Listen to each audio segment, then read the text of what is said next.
Pemirsa, penyidik KPK menggeledah kediaman pribadi Sekjen PD Perjuangan Hasto Kristianto di Bekasi, Jawa Barat. Penggeledahan terkait kasus dugaan suap pergantian antar waktu anggota DPR yang melibatkan Harun Masiku dan perintangan penyidikan di mana Hasto sudah berstatus sebagai tersangka. Kendati tak hadir dalam pemanggilan pertama, KPK akan menjadwalkan ulang pemeriksaan Sekjen PDIP itu sebagai tersangka. Lantas, akankah Hasto bakal ditahan usai pemeriksaan perdananya sebagai tersangka KPK?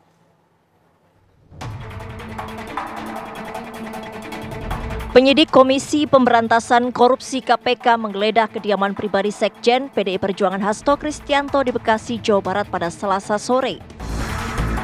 Penggeledahan berkaitan dengan kasus dugaan suap pergantian antar waktu anggota DPR RI 2019-2024 yang melibatkan Harun Masiku serta perintangan penyidikan di mana Hasto sudah berstatus tersangka. Penggeledahan ini dilakukan sehari usai Hasto berhalangan hadir dalam pemeriksaan sebagai tersangka yang dijadwalkan Senin 6 Januari 2025 lalu. Semua kegiatan penggeledahan, penyitaan, dan lain-lain itu bergantung kepada kebutuhan pemenuhan unsur perkara yang ditangani. Jadi penyidiklah yang memiliki penilaian khususnya penggeledahan kapan bisa dilakukan, di mana tempat-tempatnya. Penyidik memiliki kepentingan dalam melakukan kegiatan penggeledahan, jadi kita tunggu saja nanti hasilnya seperti apa. Tanya di Bekasi, Jawa Barat, penyidik KPK juga menggeledah rumah Hasto di kawasan Kebagusan, Jakarta Selatan. Sejumlah mobil disebut masuk ke dalam kediaman tersebut yang hanya ditinggali asisten rumah tangga. Usai ditetapkan sebagai tersangka pada akhir Desember lalu, Hasto sempat angkat bicara soal status hukum yang kini disandangnya. Hasto mengaku menghormati KPK dan siap menghadapi segala proses hukum. Setelah penetapan saya sebagai tersangka oleh KPK, maka sikap dari PD Perjuangan adalah menghormati keputusan dari KPK. Kami adalah warga negara yang taat hukum.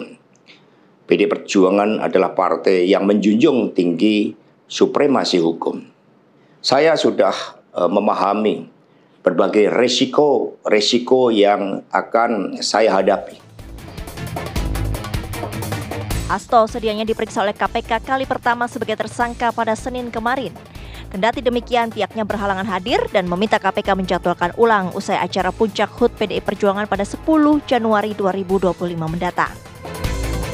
Hasto Kristianto ditetapkan sebagai tersangka oleh KPK pada 24 Desember 2024 lalu.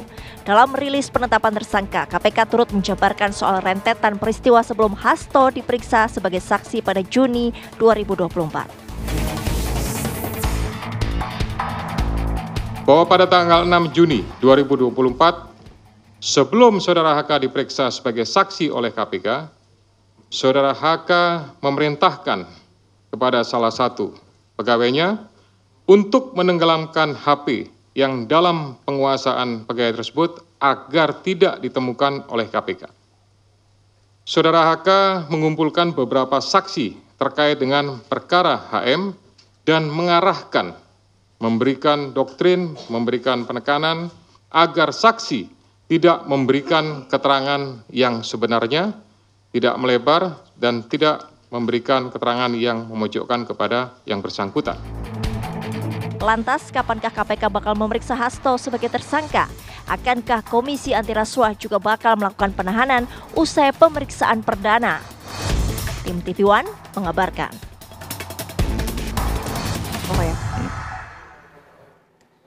Pemirsa, penyidik KPK menggeledah rumah Sekjen PDI Perjuangan Hasto Kristianto di Bekasi, Jawa Barat dan di Kebagusan, Jakarta Selatan. Penggeledahan ini terkait kasus dugaan suap pergantian antar waktu anggota DPR yang melibatkan Harun Masiku dan juga kasus perintangan penyidikan di mana Hasto sudah berstatus tersangka. Penggeledahan dilakukan sehari setelah Hasto berhalangan hadir dalam pemeriksaan sebagai tersangka. KPK pun akan menjadwalkan ulang pemeriksaan Sekjen PDI itu. Ya betul. Lantas kemudian apakah KPK akan menahan Hasto usai pemeriksaan perdananya nanti sebagai tersangka?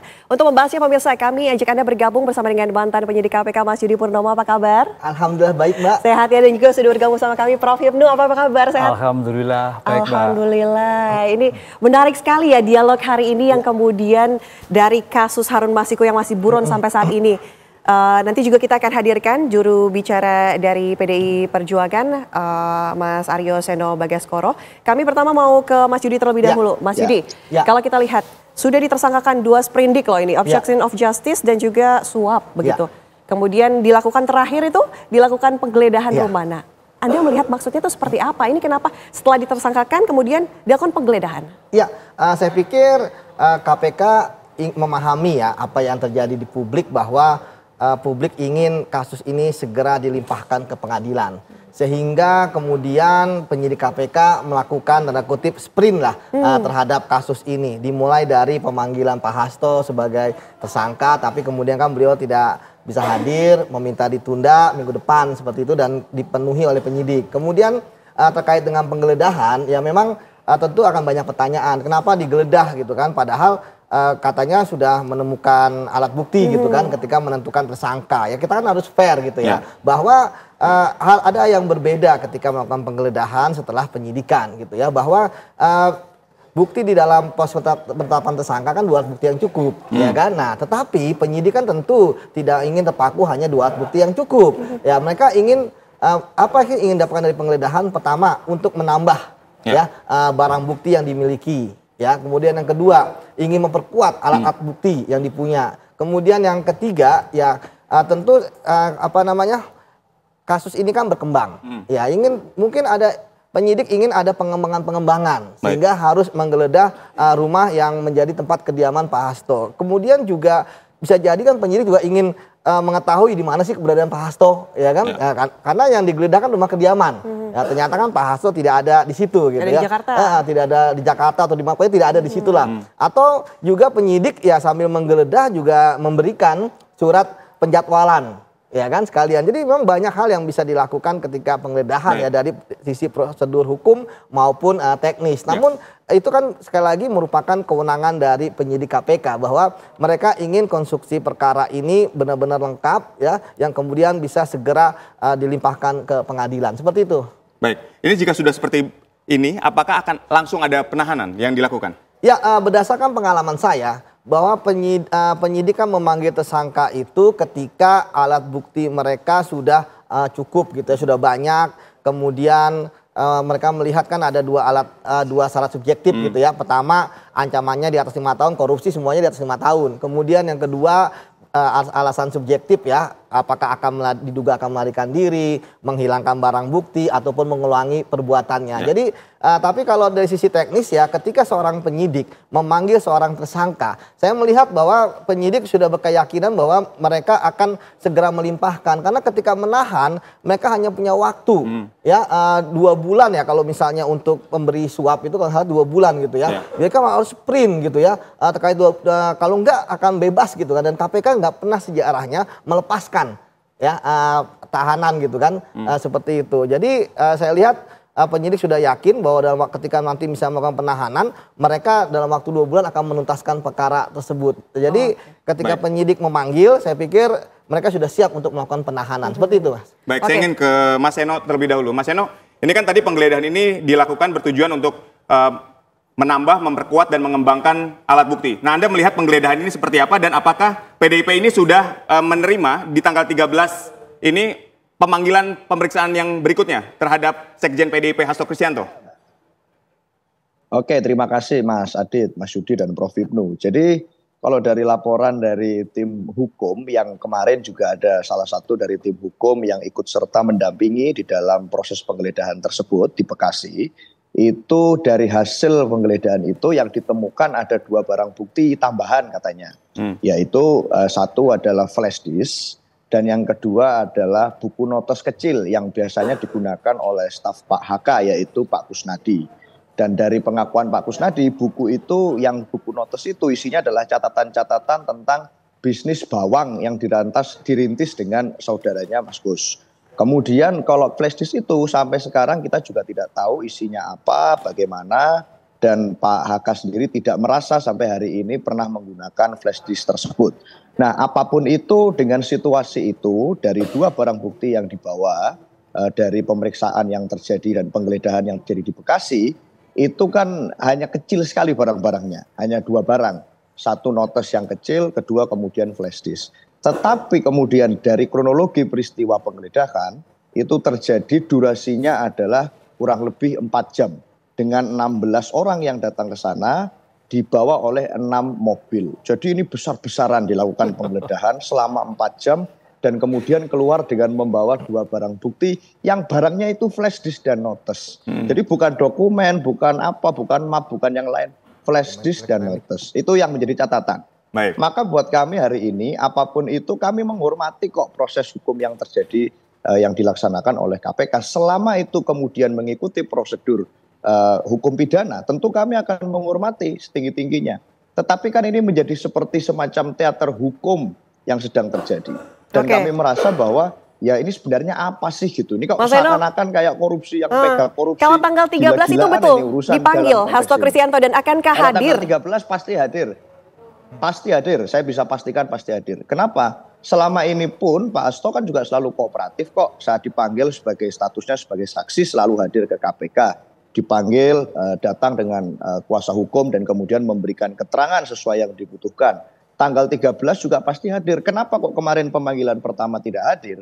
Karena sebagai sekjen partai hari ini kita sedang fokus dalam persiapan rangkaian HUT PDI Perjuangan yang ke-52 tahun besok tanggal 10. Maka dalam proses itu pasti ada banyak hal yang terjadi. Nah kalau pemanggilannya juga dilakukan mendekati proses itu, tentu menjadi sesuatu hal yang manusiawi dong kalau kemudian kita minta pemanggilan ulang. Dan tanggal 13 besok bisa kita pastikan bahwa beliau pasti hadir. Oke, baik. Saya juga mau ke Prof. Hipnu. Kalau kita lihat konstruksi kasus ini dari 2019 hingga akhirnya 2024 ada tersangka baru setelah kemarin ada beberapa tersangka yang telah divonis hingga akhirnya keluar dari rutan begitu ya. Dan sekarang ada penetapan tersangka baru. Anda melihatnya seperti apa? Tanggapan Anda bagaimana? Ya, jadi begini. Ini yang kadang-kadang penegak hukum itu tidak menyelesaikan secara tuntas. Contoh misalkan kalau kita kasus suap berarti harus ada pemberi dan penerima. Ya. Pertanyaannya kenapa dulu tidak dilakukan? Kenapa dulu tidak diselesaikan? Itu konstruksi yang jelas. Jadi tidak bisa kalau seandainya itu suap itu pemberinya tidak jelas. Itu nggak mungkin.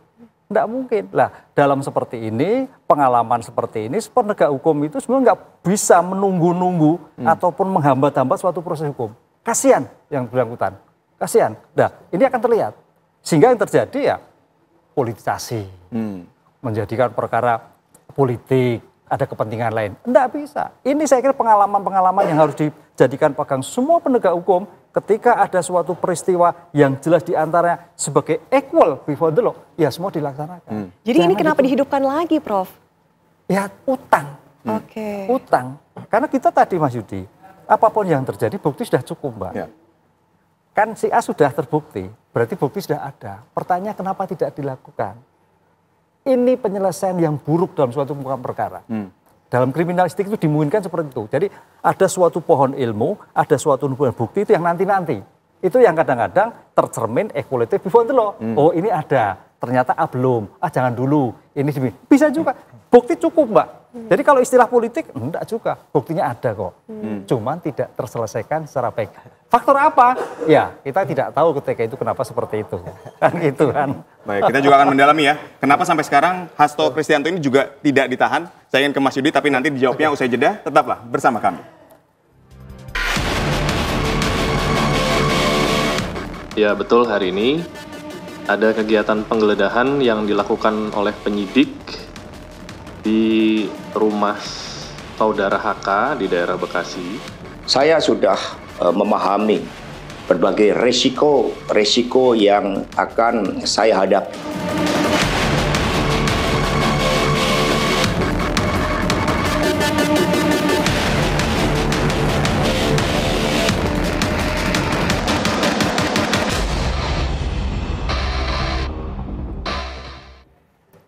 Ya, kami masih mengajak Anda pemirsa untuk berbincang mengenai penetapan tersangka terhadap Hasto Kristianto. Kami juga ajak Anda kembali menuju ke Mas Aryo. Mas Aryo, kalau misalnya dari PDIP sendiri, pendampingan hukumnya akan seperti apa ini pemanggilan tanggal 13 nanti? Ya, saya kira kan sudah berlangsung juga ya sejak proses pemeriksaan satu persatu itu dipanggil ke KPK. Juga tentu saja PDI Perjuangan memberikan tim pendampingan hukum untuk melakukan advokasi. Dan kita semua tentu kemudian mengharapkan publik untuk mengedepankan asas praduga tak bersalah. Dan dalam proses ini besok pada saat pemanggilan dan pemeriksaan pertama tanggal 13 ya, itu juga akan dilakukan advokasi pendampingan dari tim hukum yang artinya kita semuanya kooperatif. Diajarkan oleh siapapun kemudian di negeri ini ya harus kooperatif. Jadi kita pasti kooperatif, tim hukum melakukan pendampingan secara rutin dan saya rasa itu artinya sebenarnya dari penggeledahan kemarin pun kan juga belum ditemukan sesuatu yang sangat signifikan. Kita malah berharap semuanya termasuk KPK di sini untuk menjadi profesional sepenuhnya dan tidak mengedepankan glorifikasi, drama, teater hukum dalam proses ini berlangsung. Kita sama-sama profesional dalam menjalankan persoalan ini. Saya rasa itu, Mbak.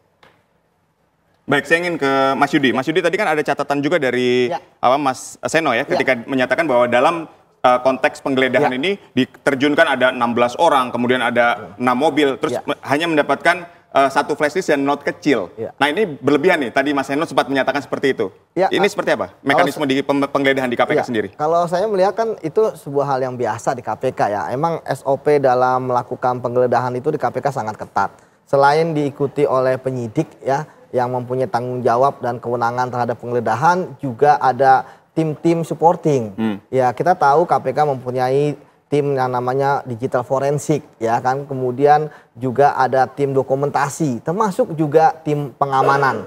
Artinya kan tentu dalam proses penggeledahan kita ingin due diligence-nya berlangsung dengan baik. SOP-nya jelas ya, mulai dari surat-surat administrasi penyidikannya, ya penetapan penggeledahan, surat perintah penggeledahan, termasuk berita acara penggeledahan yang diberikan kepada pihak-pihak yang ada di sana, ya baik mereka yang menjadi pemilik ataupun yang menjadi saksi, ya seperti itu Mas. Jadi saya pikir kalau misalnya personil clear lah ya, karena supaya tidak ada tuduhan macam-macam, misalnya ada barang yang hilang, ya semua dokumentasi. Ketika penyidik misalnya masuk ke dalam suatu ruangan, itu harus ada saksi yang mendampingi dan ada dokumentasi.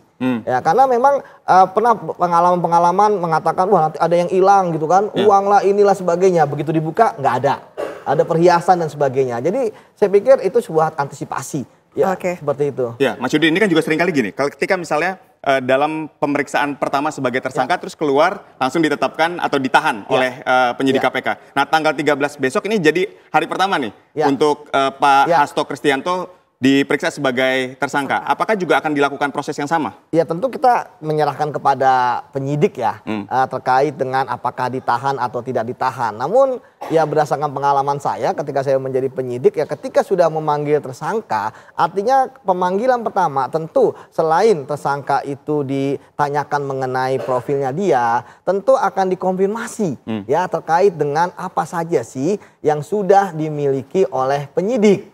Ya, misalnya ada keterangan dari saksi apa, kemudian dari barang bukti apa, kemudian dikonfirmasi, termasuk penggeledahan tadi. Ketika ditemukan misalnya flash disk, ditemukan note ya, notebook gitu tulisan, saya pikir justru saya malah senang ketika ditemukan. Saya takutnya bahwa ketika dilakukan penggeledahan, apalagi kita tahu ini kan kasusnya high profile ya, ternyata nggak ditemukan, penyidik udah menggeledah, kemudian zonk gitu ya, walaupun kemudian tidak jadi masalah sebenarnya tidak ditemukan gitu ya, tapi ketika ditemukan saya pikir sudah cukup lah, karena memang bagi saya ketika flash disk itu kan sangat penting. Saya berapa kali kasus ya dari sebuah flash disk ya itu bisa membongkar ya itu yang pertama. Dari note, karena memang ini kan sekarang sudah dijadikan barang bukti elektronik lah, sudah diakui juga gitu. Jadi nggak harus apa yang ada di KUHP ya, tetapi petunjukan sudah mulai meluas seperti itu. Jadi kembali lagi kepada apakah kemudian penahanan yang akan dilakukan ya memang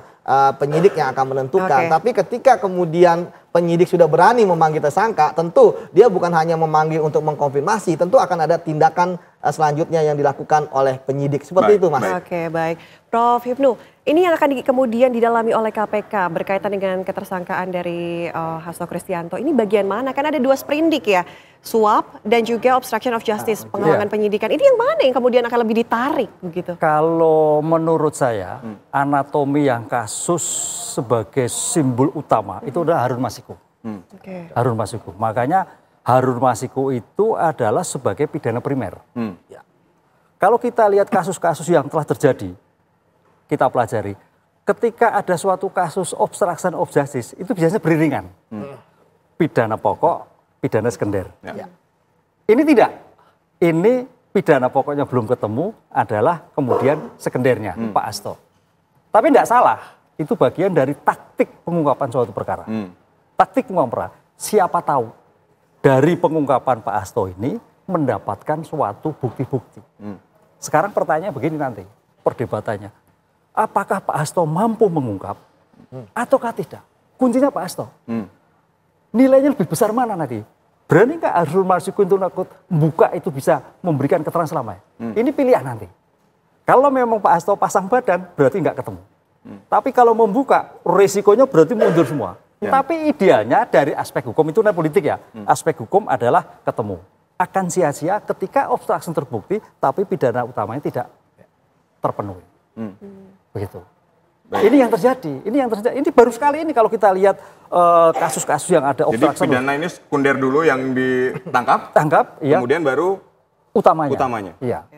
Yang kita terjadi sama-sama. Tapi apakah terus ini juga yang akhirnya disoroti bahwa ini bagian dari politisasi tadi? Ya saya kira tidak. Baik. Tidak, karena apa? Bagaimana juga Pak Hasto itu kan sebagai sekjen, paling tidak penyidik mengetahui semua informasi. Kan itu loh. Dari semua informasi itulah yang akan digali oleh Pak Hasto tadi. Nah ini yang terjadi. Tapi apakah itu berlanjut itu tidak? Walau alam. Sejauh mana pengungkapan tadi tergantung Pak Hasto. Buka atau tidak. Ya. Karena Harun itu cukup mengerikan juga nanti, jangan-jangan. Punya kartu juga. Baik, kita ingin ke Mas Seno. Mas Seno, ini kan ritual atau tradisi yang biasa terjadi di KPK pada saat pemeriksaan tersangka yang pertama ini kemudian langsung ditahan nih. Nah ini bagaimana pendapat Anda? Ya kita jalankan saja sesuai dengan prosedurnya yang baik, yang profesional. Kita akan lakukan pendampingan dan sekali lagi mengedepankan asas praduga tak bersalah. Apapun itu sebetulnya kalau izin saya menanggapi Mas Yudi tadi, sebetulnya kan penggeledahan itu kan terjadi di 2 tempat tuh. Kemarin di Bekasi, kemudian hari ini di Kebagusan. Betul. Nah kalau yang di Bekasi dapatnya itu tadi, dapat flash disk 1 dan notes 1. Nah kalau di Kebagusan berdasarkan laporan dari tim hukum, ini yang nggak dapat apa-apa ini. Jadi ada zongnya juga itu. Nggak dapat apa-apa di situ setelah melakukan penggeledahan 2 kali. Jadi kemarin dilakukan penggeledahan, hamin sekian HUT kan penggeledahan. Kemarin juga hari ini dilakukan lagi, hamin sekian HUT, hamin 2 HUT dilakukan. Tapi yang hari ini tidak mendapatkan apa-apa. Nah ini yang sebetulnya saya betul-betul kita mengharapkan. Ini kan sebenarnya kasusnya ini bukan kasus yang merugikan negara sekian ribu T, sekian ratus T, sekian banyak. Saya nggak mengecilkan kasusnya, tetapi saya harap betul bahwa kemudian dari persoalan yang didalami itu profesional saja kita jalankan dengan sebaik mungkin.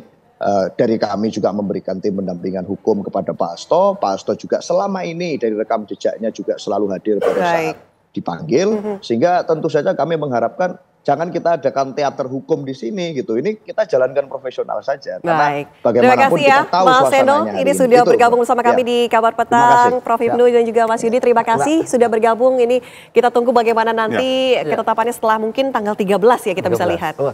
Baik, sehat dan sukses selalu untuk semua.